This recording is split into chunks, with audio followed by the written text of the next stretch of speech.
E aí pessoal do quinto ano, tranquilo? Bom, na aula passada a gente finalizou então o sistema respiratório, a gente viu as doenças que podem ser causadas nesse sistema. Então agora a gente finalizou o sistema respiratório e a gente vai passar para o próximo sistema. E o sistema que a gente vai estudar é o sistema cardiovascular. O sistema cardiovascular tem a ver com o sangue, basicamente, tá? Então a gente vai dividir essa aula em duas. Essa primeira aula a gente vai falar sobre o sangue e na segunda aula a gente vai falar sobre os órgãos desse sistema. Então a gente vai dividir de forma bem parecida com a forma que a gente dividiu o sistema respiratório. Sem dúvidas, o sangue é uma das coisas mais importantes que tem no nosso corpo. A gente sabe que sem ele a gente não vive. E o sangue é um líquido com um gosto meio de ferro, né? É um líquido avermelhado. Quem já fez um corte e pôs o sangue na boca já percebeu isso, né? Mas por que o nosso sangue é tão importante? Por que o nosso sangue é vermelho? Por que a gente morre se a gente ficar sem sangue? Essas perguntas a gente vai tentar responder hoje, beleza? Então antes da gente começar o vídeo, senta aí numa cadeira confortável, pega o seu caderno para você fazer as anotações, clica aqui no se inscrever no canal se você não é inscrito, deixa o like no vídeo e bora lá!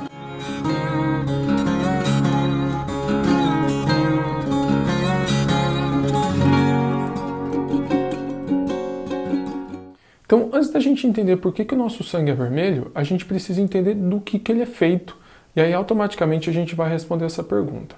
O nosso sangue ele é constituído de várias coisas, mas aqui a gente vai dividir basicamente em duas partes, que uma dessas partes se divide em mais partes.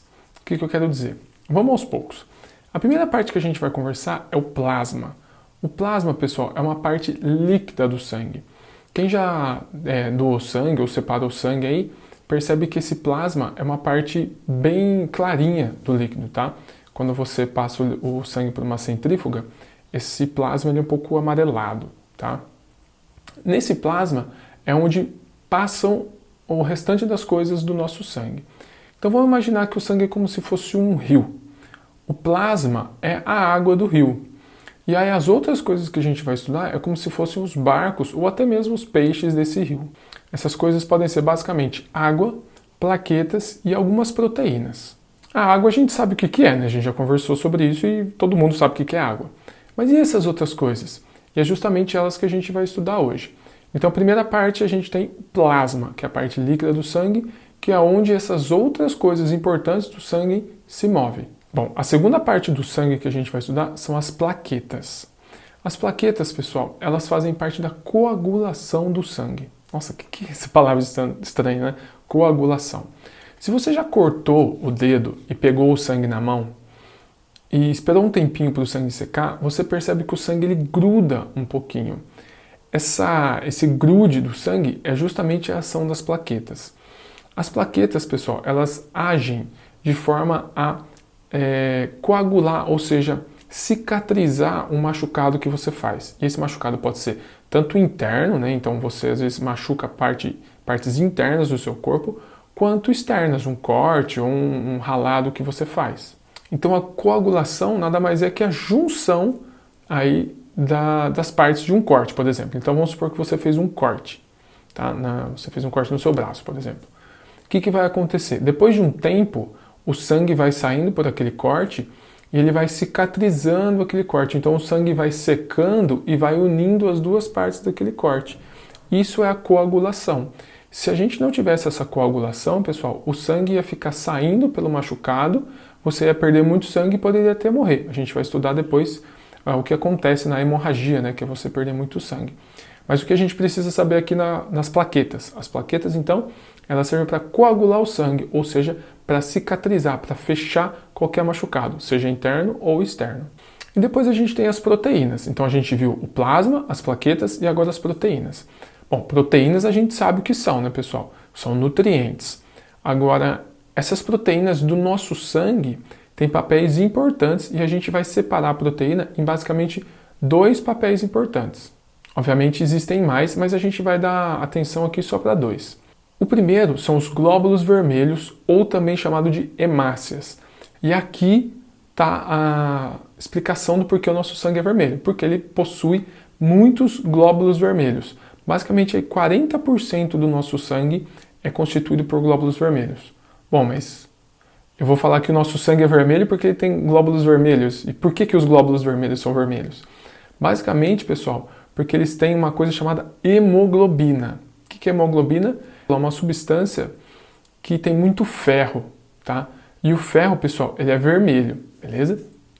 E é por isso, então, que quando a gente chupa o sangue, ou põe o sangue na boca, ou às vezes corta a boca, né?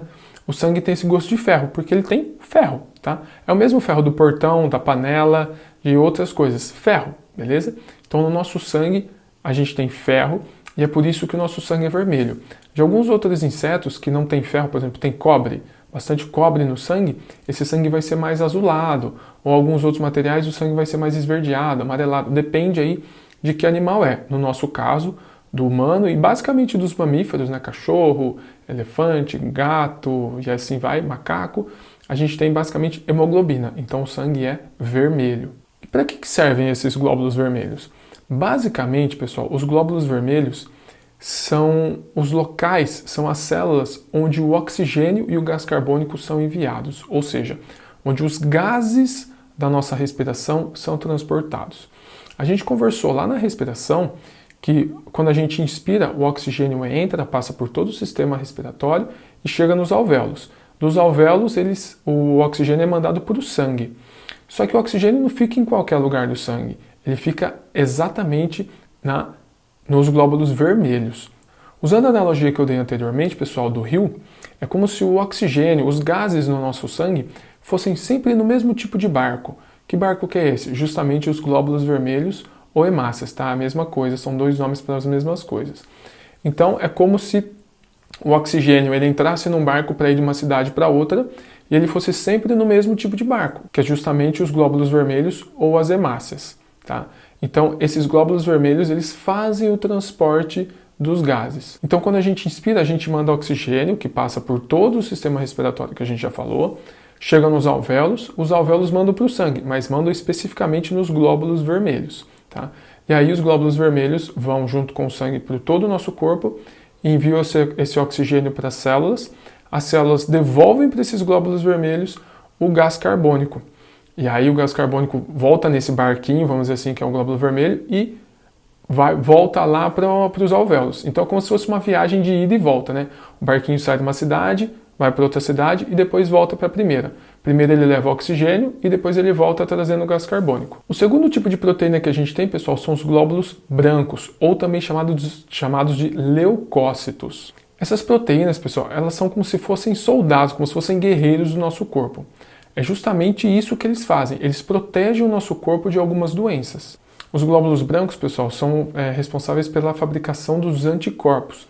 Então, quando você ouve falar de uma doença que gera anticorpo e tudo mais, esse anticorpo é produzido nos glóbulos brancos, tá bom? Então, quando o nosso corpo é infectado, a quantidade de glóbulos brancos cresce muito no nosso corpo para que esses guerreiros, esses soldados, né, consigam combater o vírus ou a bactéria, seja lá qual micro-organismo que vai trazer essa doença. Então, eles são literalmente os soldados, tá, pessoal?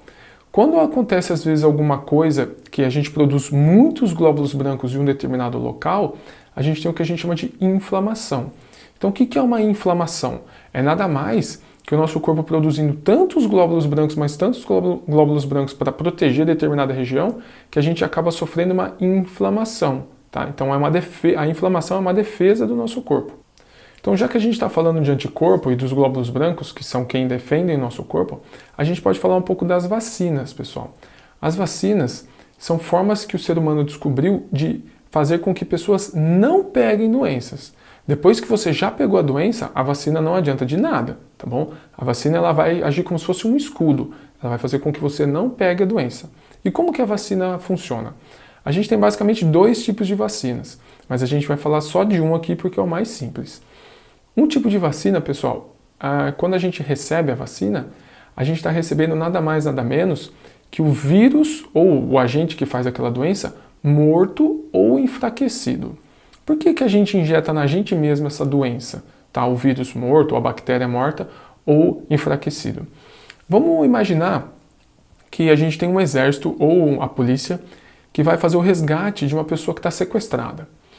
O exército ou a polícia não pode simplesmente chegar nesse lugar sem conhecer esse lugar. Então ele tem que fazer um estudo antes de como esse lugar, essa casa, Então ele tem que saber se tem como o cara fugir por trás da casa, se eu vou cercar o fundo da casa, se a casa é grande, se a casa é pequena, quantos cômodos tem. Por quê? Porque quando a polícia for agir nesse lugar, ela não pode ter surpresas, ela não pode ter alguém escapando pelos fundos, ela não pode ter alguém escondido numa parte subterrânea da casa. Ela tem que saber exatamente como funciona aquilo antes de chegar na hora da ação de verdade, para que quando ela vá para a ação, ela esteja preparada para tudo que pode acontecer ali dentro. A mesma coisa acontece com a vacina. Quando a gente injeta um vírus fraco ou um vírus ou a doença morta no nosso corpo, estou falando vírus, pessoal, mas pode ser bactéria ou outras coisas, tá? Quando a gente injeta isso no nosso corpo, a gente não vai ficar doente. Por quê? Porque ou esse agente patológico aí que dá essa doença está morto ou ele está muito enfraquecido. Então o que o nosso corpo vai fazer? O nosso corpo vai estudar esse agente. Então ele vai ver as características, o que ele precisa fazer para combater essa doença. Assim, quando a gente for exposto à doença forte, a doença de verdade mesmo, o nosso corpo já aprendeu a como combater esse agente patológico, esse vírus ou essa bactéria. Então assim o nosso corpo ele vai meio que lembrar daquilo que ele estudou antes e vai conseguir agir de forma simples e não vai deixar a gente doente. Então, pessoal, as vacinas elas conseguiram erradicar, ou seja, sumir com várias doenças que a gente tinha antes, ou diminuir muito a quantidade de doenças que a gente tinha antes.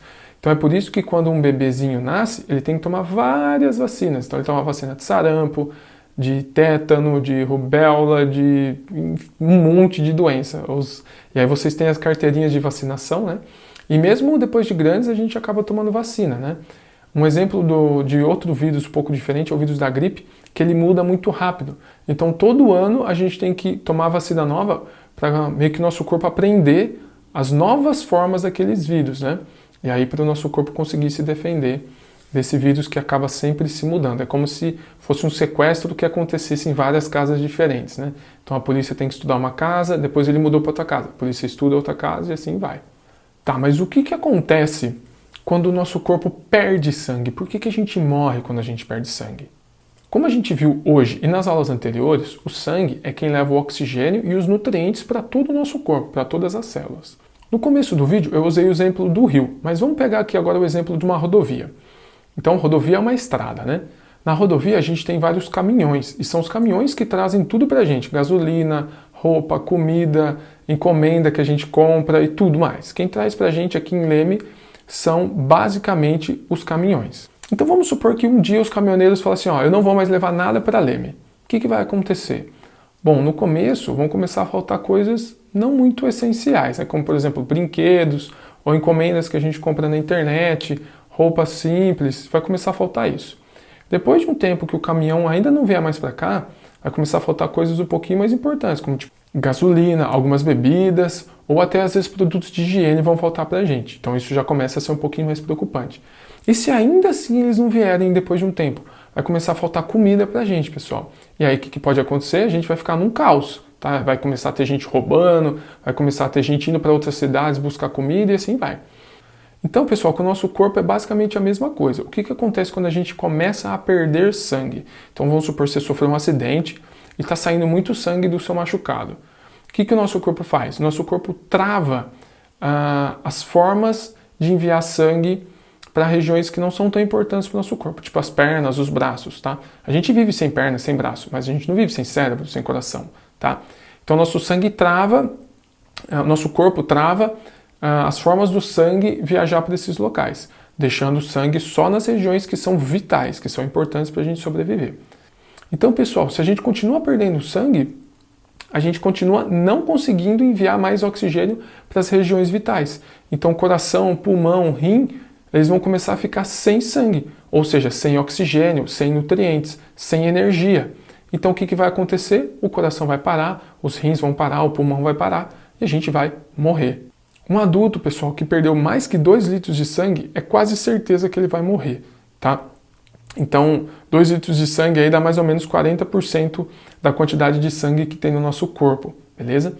Então, perdeu isso daí, a chance de morrer é muito grande, tá, pessoal? Por quê? Porque o nosso corpo acaba ficando sem energia nos locais de maior importância, tá? Então, para o nosso coração bater, para o nosso cérebro funcionar, ele precisa de energia. E a energia vem do oxigênio e dos nutrientes, beleza? Então é por isso que é importante a gente manter o sangue circulando no nosso corpo e não ter hemorragias. Bom, pessoal, essa foi a aula de hoje e nessa aula a gente estudou basicamente o sangue, né? A importância do sangue e o que tem no sangue. Nas próximas aulas a gente vai estudar o que tem, quais são os órgãos que geram esses movimentos, que transportam o sangue e tudo mais. Então não se esqueça que vocês têm uma lista de exercícios para fazer, que eu já disponibilizei para vocês na plataforma, que amanhã tem vídeo novo de correção dos exercícios da semana passada. E não se esqueçam de enviar a senha para mim hoje, beleza? A senha para mim hoje então será plasma, tudo bem? Então envie uma mensagem com o seu nome e a palavra plasma. Então pessoal, vou ficando por aqui. Espero que vocês tenham gostado do vídeo. Se não deixou o joinha, aproveita agora no fim aí e deixa o joinha. E bons estudos, tá? Até amanhã. Valeu!